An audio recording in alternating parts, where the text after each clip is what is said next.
Dan orang yang paling bahagia adalah yang bersyukur ketika mendapatkan hal yang menyenangkan, serta bersabar ketika menghadapi hal yang tidak menyenangkan. Yaitulah kunci hidup bahagia. Dalam hidup itu kita hanya menghadapi dua hal ini kan? Kadang senang, kadang susah. Kadang sedih, kadang gembira. Ya. Jadi supaya selalu bahagia berarti kuncinya apa? Sabar dan syukur.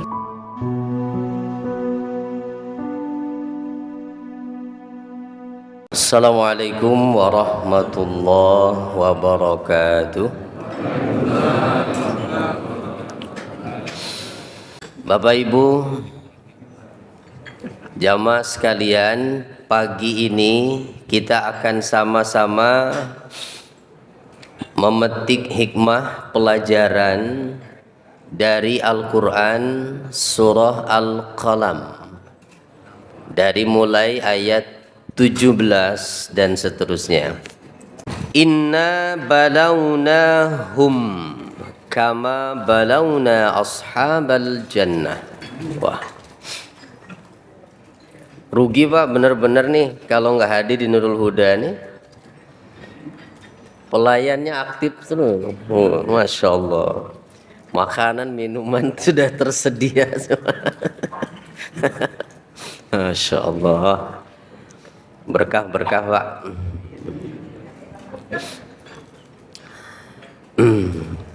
Tapi fokus ke depan dulu ya, nggak apa-apa sambil ngopi. Oh, teh ya? Oh ya, apa-apa. Inna balawnahum kama balawna ashabal jannah. Inna sesungguhnya kami, balawnahum kami telah menguji mereka. Mereka yang dimaksud adalah penduduk Makkah.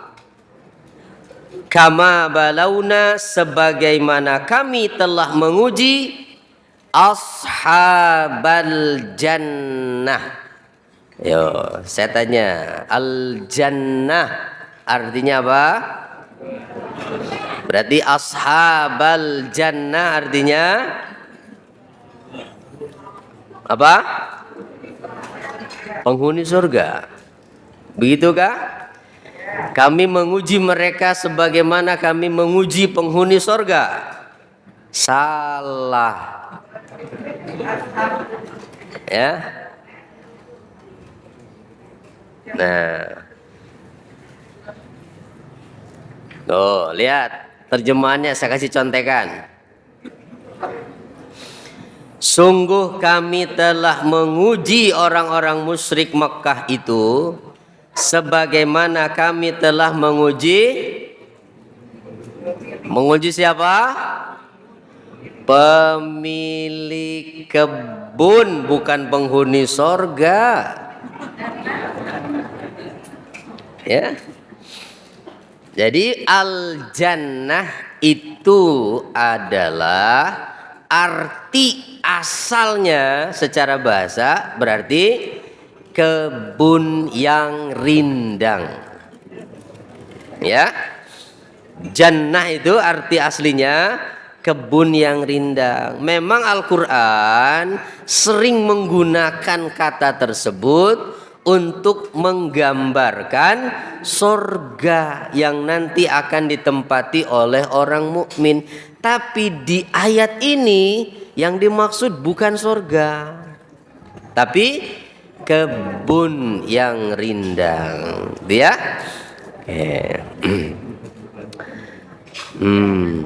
Nah inilah makanya perlu kita mempelajari Al-Quran itu ya. Jadi orang-orang Makkah itu dulu karena mereka mendustakan Rasul, maka Allah menguji mereka bil qahti wal ju', dengan ujian berupa kekeringan dan kelaparan.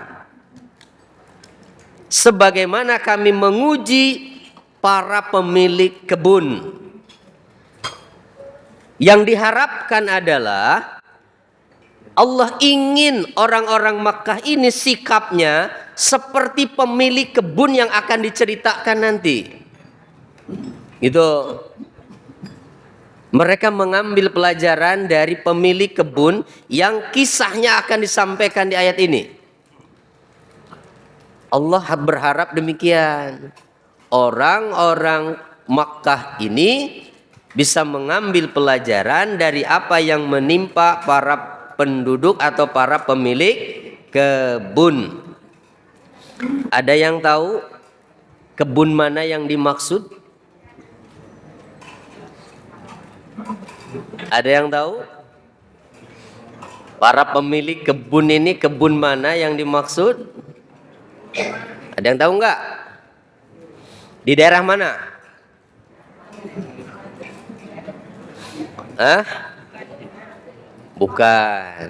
Bukan Madinah.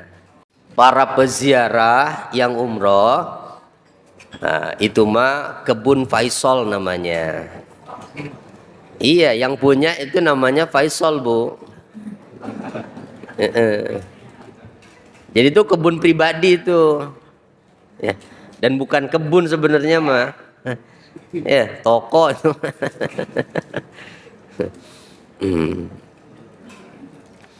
Kebun yang dimaksud adalah kebun yang ada di Yaman yang bernama Dirwan atau Darwan. Nah, nama kebunnya itu apa? Dirwan. Kurang lebih 2 parsakh dari Son'a, ibu kota Yaman. Entah berapa mil atau berapa kilo nih parsakh ini ya. Kalau bahasa tafsirnya 2 farsakh dari kota Son'a, ibu kota Yaman. Kalau kurang yakin, nanti pastikan kalau Bapak Ibu main ke Yaman ya. Bener nggak ada itu namanya kebun Dirwan itu. Bagaimana kisahnya? Yuk kita lanjutkan ayatnya. Apa lanjutan ayatnya? Iz aqsamu la yasrimunnaha musbihin. Ketika mereka para pemilik kebun itu bersumpah bahwa mereka benar-benar akan memetik hasil kebun itu di pagi hari. Pagi sebelum terbit matahari, mereka akan panen kebunnya. Wala yastasnun, dan mereka tidak menyisihkan hak fakir miskin. Ini satu terjemahan. Versi lain dalam tafsirannya wala yastasnun itu mereka tidak mengucapkan insya Allah. Jadi itu ucapan disebutnya ucapan istisna. Ya, insya Allah. Kan setiap ucapan ada sebutannya kan? Kalau subhanallah disebut apa? Tasbih. Kalau alhamdulillah disebut apa? Tahmid atau hamdalah, ya. Kalau la haula wala quwwata illa billah, apa sebutannya? Ada yang tahu? Hauqalah. Hauqalah. Hauqalah. Kalau inna lillahi wa inna ilaihi rajiun, apa itu? Musibah. Istirja. Istirja. Nah, kalau insya Allah itu disebut dengan istisna, gitu. Nah, mereka tidak mengucapkan itu. Pasti kita akan panen besok. Dan ternyata Pak, efeknya itu luar biasa. Seorang mukmin yang tidak mengucapkan insya Allah, ya, luar biasa. Dan kalau di kisah ini bukan hanya tidak mengucapkan insya Allah, tetapi memang ada niat buruk dari mereka. Kenapa mereka mau panen pagi-pagi sekali sebelum matahari terbit? Supaya orang miskin tidak tahu kalau mereka panen. Itu tujuannya. Jadi berarti makanya di sini tadi dalam terjemahannya tidak menyisihkan hak fakir miskin. Mereka mau diambil sendiri tuh panennya, nggak mau menyisihkan untuk fakir miskin. Berarti pemilik kebun ini punya sifat apa Bu? Bakhil alias kikir bin pelit. Nah itu ya. Jadi hati-hati Pak, kata insya Allah itu penting. Rasulullah ditanya oleh orang-orang Yahudi tentang beberapa perkara itu yang menjadi asbab nuzulnya surat Al-Kahfi itu. Karena mereka ini ya mendapatkan kabar, atau orang-orang musyrik ya yang mendapatkan kabar dari orang Yahudi, tanya Muhammad tentang 3 hal. Kalau dia bisa jawab berarti dia nabi. Kalau dia nggak bisa jawab, dia bukan nabi. Nah, pertanyaannya tentang apa? Tentang ruh, tentang Ashabul Kahfi, tentang Zulkarnain yang kemudian turun itu di surat Al-Kahfi kan. Nah, Nabi ketika mendapatkan pertanyaan itu, saya akan jawab besok. Nggak bilang insya Allah. Telat, nggak ada wahyu turun. Ya? Bingung Rasulullah itu.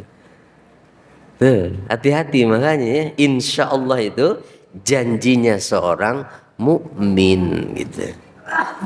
Penting Pak, insya Allah itu. Wala taqulanna li syai'in inni fa'ilun dzalika ghadan illa an yasha Allah. Surat Al-Kahfi itu.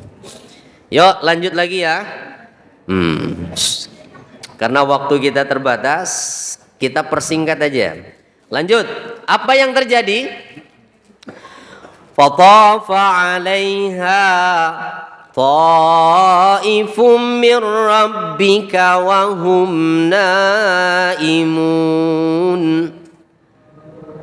Maka yang terjadi adalah kebun itu diliputi malapetaka yang datang dari Tuhanmu Muhammad ketika mereka sedang tertidur lelap. Malam harinya mereka sepakat besok pagi kita akan panen raya. Sebelum matahari terbit, jangan biarkan orang miskin tahu kalau kita panen. Gitu? Nah, sebetulnya aslinya tuh begini Bu, kisahnya ya. Kebun ini sebelumnya itu dimiliki oleh orang tua mereka yang sangat dermawan. Jadi orang tuanya itu dermawan sekali. Di mana setiap kali panen tuh dulu ayahnya itu membiarkan orang-orang miskin ikut panen. Tapi hanya memetik kurma-kurma yang tersisa di tangkainya yang belum diambil, dan kurma-kurma yang berjatuhan. Selain mereka juga dapat hak tuh dari zakatnya. Nah, dulu begitu. Ketika kebun itu masih dimiliki oleh orang tuanya. Makmur. Subur itu kebunnya. Dan orang-orang miskin merasa senang setiap kali pemilik kebun ini panen itu. Karena mereka mendapatkan bagian pastinya. Nah, ketika orang tuanya meninggal, kebun ini menjadi warisan. Pewarisnya ada 3 orang anak. Ketiga-tiganya mengatakan, ayah kita dulu kan kaya, anaknya sedikit.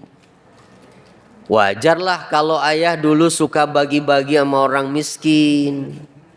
Lah kita kan hartanya cuma ini warisan dari bapak. Anak kita banyak. Alasan mereka begitu.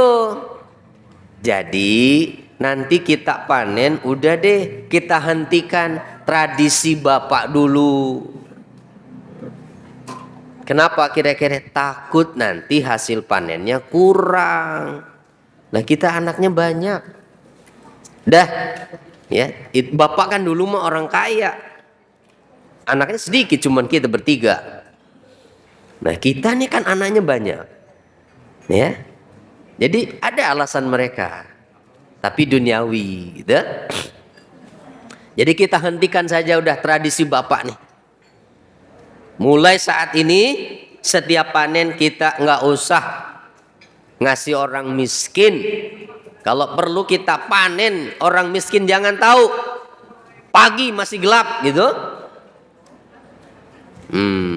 Akhirnya apa yang terjadi? Di ayat 19, kebun itu diliputi malapetaka yang datang dari Tuhanmu ketika mereka tertidur lelap. Apa yang terjadi? Kebun itu hangus terbakar. Entah apa penyebabnya. Dalam waktu 1 malam, kebun yang hektaran itu habis semuanya. Menghitam. Bahkan bukan hanya kebunnya, tanah-tanahnya pun gosong itu. Ya, fa'asbahat kasarim. Maka kebun itu jadi seperti sudah dipetik rata, artinya, dan menghitam semuanya.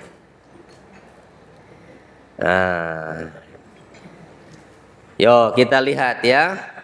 Mereka belum tahu nih kan masih tidur. Fatanadaw musbihin.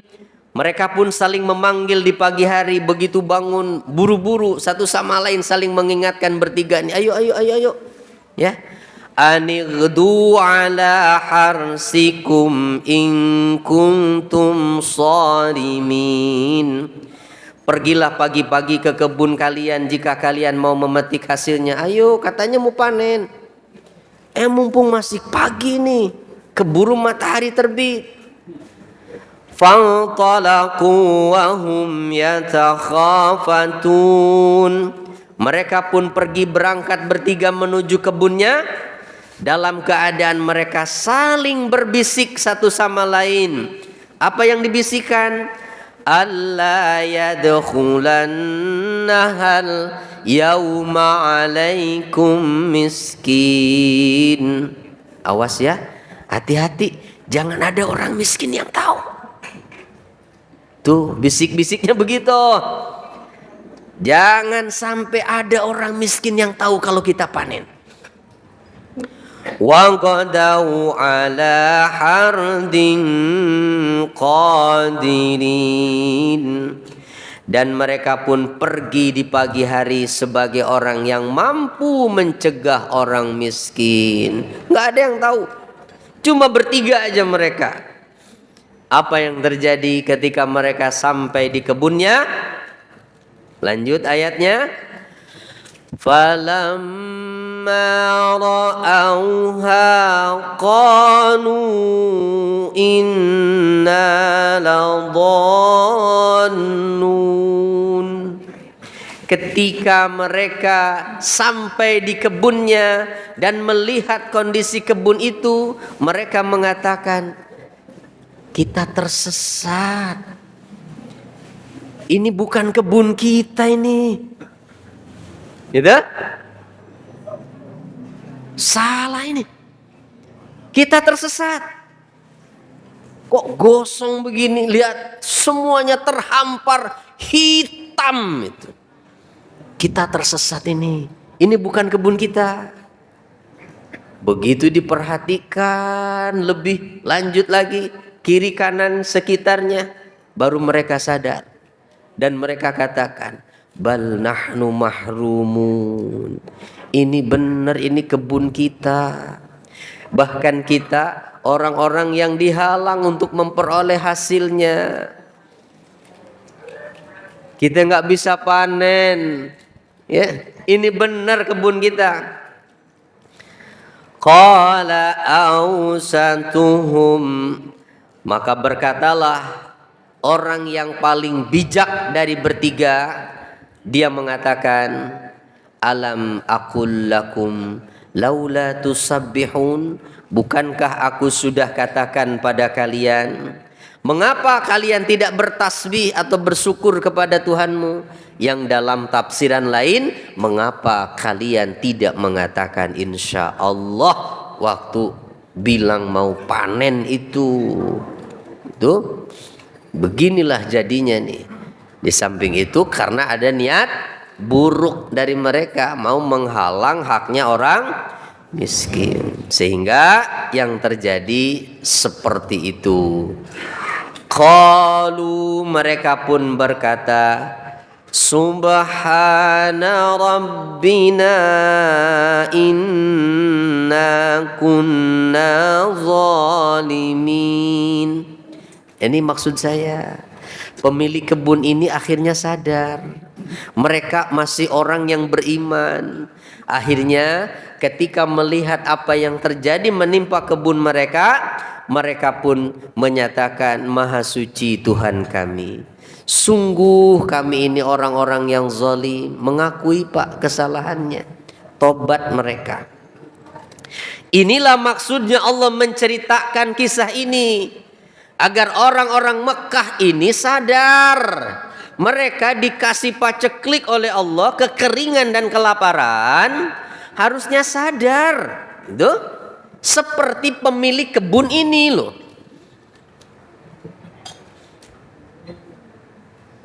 Inna kunna zalimin, kami zalim ya Allah. Kami telah zalim karena kami berniat tidak mau memberikan orang miskin haknya. Padahal baru niat loh Bu. Ya, baru niat nggak mau ngasih orang miskin, langsung diazab oleh Allah. Hangus kebunnya. Fa'aqbala ba'duhum ala ba'di yatalawamun. Lalu mereka saling menghadap satu sama lain seraya saling mencela. Biasalah adik kakak kan begitu. Ya, kamu sih tuh kan nggak mau ngasih orang miskin gitu. Begini nih jadinya. Nah, jadi inilah yang terjadi menimpa ashabul jannah, yaitu apa tadi? Bukan penghuni surga ya. Apakah benar adanya kebun Dirwan ini? Nih, ini lokasinya. Ya, nggak usah jauh-jauh ke Yaman, kita bisa lihat dari sini. 20 km sebelah timur dari ibu kota Yaman, San'a. Di kota ini terdapat sebuah perkebunan milik Muslim, pengikut Nabi Isa dulu itu. Ya. Nah, kisahnya disebutkan dalam Al-Qur'an surah Al-Qalam ayat 17 sampai 31. Jadi mereka ini pengikut Nabi Isa, Pak. Setelah 81 tahun Nabi Isa diangkat ke langit, nah muncullah beredar itu di situ apa? Nah, iblis dan seorang Yahudi bernama Saulus dari Tarsus beserta Raja Roma Justinianus katanya namanya nih. Menemukan konsep ajaran agama Kristen. Nah, yang kemudian merubah ajaran Nabi Isa sebelumnya itu. Jadi mereka ini pemilik kebun tadi itu adalah pengikut Nabi Isa, Muslim, Pak.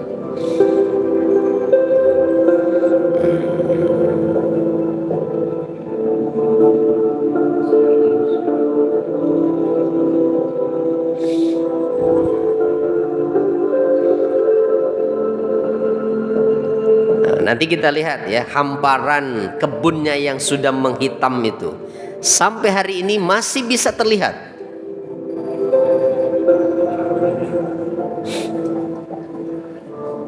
(1900 tahun yang lalu terjadinya itu kejadiannya, dan sampai hari ini itu menjadi gundukan tanah yang gosong, udah nggak bisa ditanamin lagi itu. Jadi kalaupun ada yang bercocok tanam di sekitar situ, itu tanahnya diambil dari daerah lain. Tanah kebun itu 40 km ya, udah nggak bisa. Yaman di daerah Al-Jaif. Coba Kawasan terbuka yang disebut dengan Ashabul Jannah atau berapa hektar itu? Luas sekali. Nama tempat ini sangat kontras dengan fakta yang terlihat. Sebuah hamparan luas yang menghitam, seperti hamparan batu hitam. Tak ada tanaman yang tumbuh di kawasan ini. Kawasan inilah yang kini dikenal dengan tanah kosong. Sejauh mata memandang, kawasan seluas sekitar 5 hektar ini 5 hektar, Pak. semuanya berwarna hitam. Tak ada pepohonan yang tumbuh, hanya sedikit rumput-rumput liar yang mulai menubul di sela-sela tanah yang terbakar ini. Kalaupun saat ini ada masyarakat yang mulai mencoba menyemai tanaman, tanah yang mereka gunakan sebenarnya diambil dari tanah tempat lain. Nih, kita lihat ya lebih dekat itu seperti apa kondisi tanahnya itu. Jadi betul-betul menjadi arang, Pak, itu. Terbakar.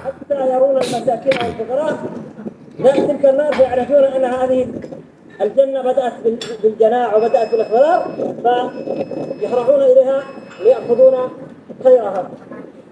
وعندما تتوالى ملاك هذه الجنة من زمن إلى زمن غيروا وبدلوا ما كان يفعل به أسلافهم فغير الله عليهم. Nah, ini kita lihat ya, dia ambil ini sebagian tanahnya itu.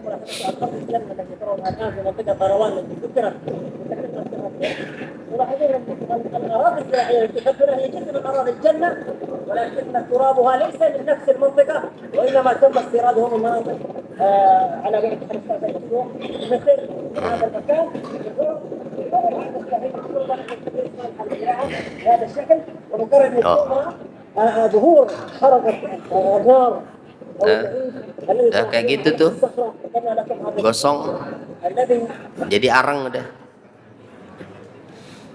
Ya, sampai hari ini 1900 tahun yang lalu kejadiannya.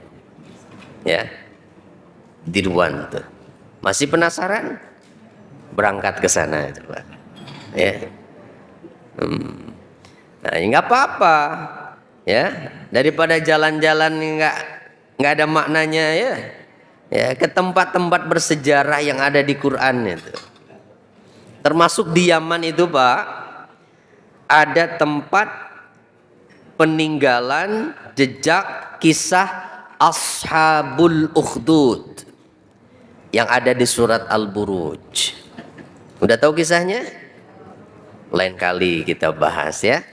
Nah, ya, ada Ashabul Ukhdud itu. Ya, kita lanjutkan lagi ayatnya. Qalu ya wailana inna kunna tagin. Mereka berkata, aduhai celakalah kita, sesungguhnya kita ini adalah orang yang melampaui batas. Asa rabbuna ayyubdilana khairan minha. Mudah-mudahan saja Rabb kita memberikan pengganti pada kita dengan kebun yang lebih baik dari itu. Inna ila rabbina ragibun. Sungguh kami ini pada Tuhan kami adalah orang-orang yang berharap akan hal itu terjadi. Dan akhirnya karena mereka tobat, Allah ganti, Pak. Mereka punya kebun lain, bukan Dirwan, ya. Nah itu untungnya, ya untungnya mereka masih tobat, gitu. Kalau nggak bertobat, wallahu a'lam, ya. Tapi karena mereka tobat, Allah mengganti, ya, kebunnya dengan kebun yang lain. Jadi kata keterangan dari Abdullah bin Mas'ud, gitu ya. Allah mengganti kebun mereka itu dengan nama, ada satu kebun lain milik mereka. Kalau tadi namanya Dirwan, nah kebun yang kedua yang mereka miliki namanya Hayawan, katanya, ya. Di situ ada anggur, ada segala macam buah-buahan, ada.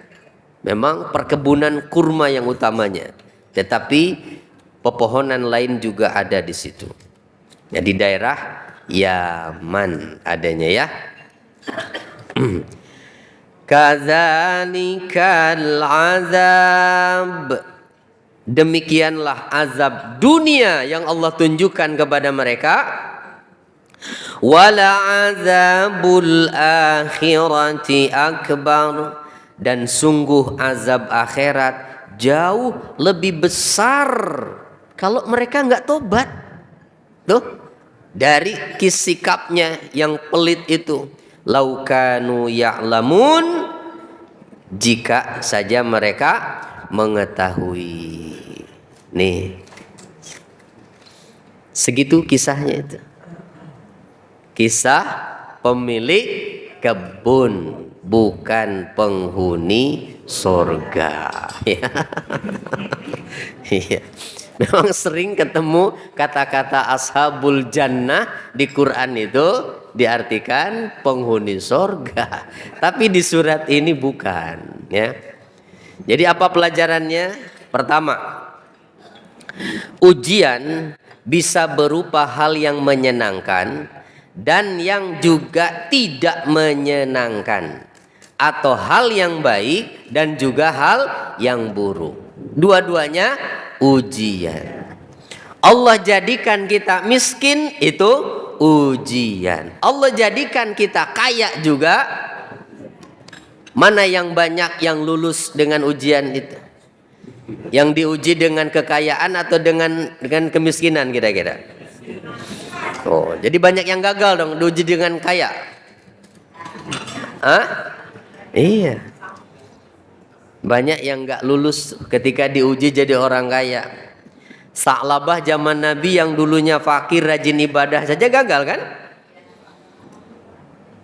Padahal janji, nanti kalau saya kaya saya mau sedekah, saya mau bayar zakat. Ternyata pret gitu. Iya. Bohong semuanya itu. Bohong. Nggak ada buktinya itu. Dan orang yang paling bahagia adalah yang bersyukur ketika mendapatkan hal yang menyenangkan, serta bersabar ketika menghadapi hal yang tidak menyenangkan. Yaitulah kunci hidup bahagia. Dalam hidup itu kita hanya menghadapi dua hal ini kan? Kadang senang, kadang susah. Kadang sedih, kadang gembira. Ya. Jadi supaya selalu bahagia berarti kuncinya apa?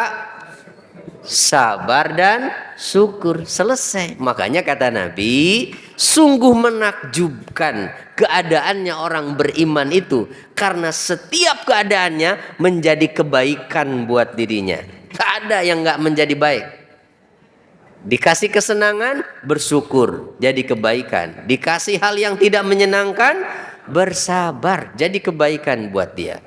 Yang tidak menjadi kebaikan adalah ketika diuji dengan hal yang tidak menyenangkan, marah-marah, mengeluh, suudzon dengan Allah.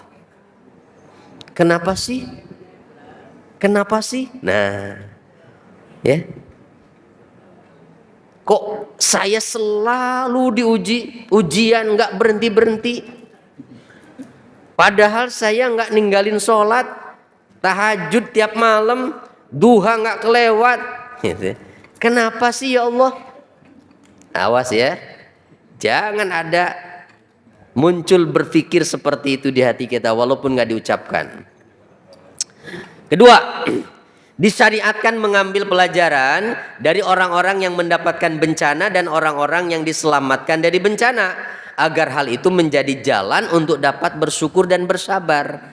Jadi kisah-kisah yang ada di Quran itu bukan semata-mata cerita pengantar tidur, tapi itu adalah fakta kejadian nyata yang harusnya kita ambil pelajarannya. Gitu? Makanya kita wajib paham cerita-cerita Quran ini biar bisa cerita sama anak cucu. Ya.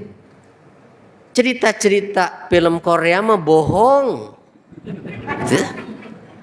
Iya. Cerita Spider-Man itu bohong semua, Pak. Fiktif itu. Yang nyata itu nih kisah-kisah yang ada di Quran. Ya. Kalau kita bisa cerita lagi, kan orang anak kita jadi senang nanti dengan Quran, ya. Nah. Yo, yang ketiga, kesolehan orang tua. Nah, ini catatan penting nih, Bapak Ibu sekalian. Kesolehan orang tua akan memberi manfaat kepada anak keturunan orang beriman. Pemilik kebun itu selalu bersedekah dari kelebihan hasil kebunnya, maka kesolehan mereka menjadikan anak keturunannya bertobat dari perbuatannya karena enggan bersedekah. Jadi itu buah dari kesolehan orang tuanya. Makanya Pak, jangan pernah berhenti jadi orang soleh dan jangan pernah berhenti meminta kepada Allah supaya diberi keturunan yang soleh. Rabbana hablana min azwajina wa zurriyatina qurrata a'yun waj'alna lil muttaqina imama. Walaupun anak kita mungkin selama kita hidup tidak menunjukkan kesolehan, susah dinasehatin, tapi bisa jadi nanti setelah orang tuanya nggak ada, meninggal dunia, mereka akan sadar itu buah dari kesolehan orang tuanya. Maka jangan banyak ngeluh, jangan pernah berhenti untuk bersabar. Terus saja, nggak apa-apa, biar dibilang rewel, bawel, galak sama anak. Gitu? Ya.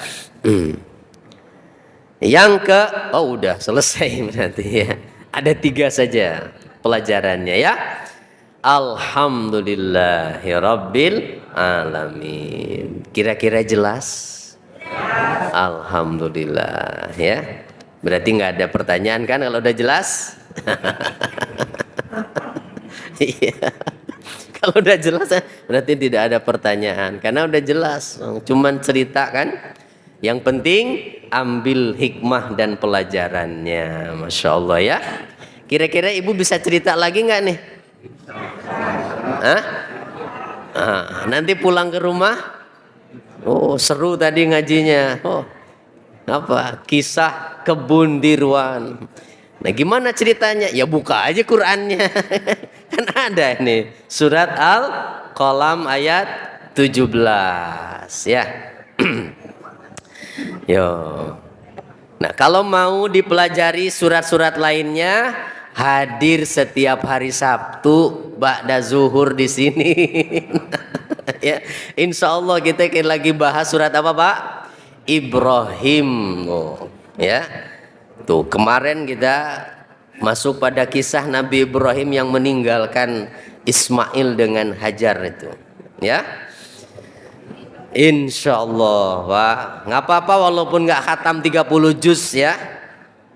Ya nggak apa-apa, kita keburu dipanggil oleh malaikat maut, tapi dalam keadaan kita sedang mempelajari Al-Quran ya, sehingga ada jawaban kalau nanti di akhirat ditanya, apa yang sudah kamu lakukan dengan Al-Quran?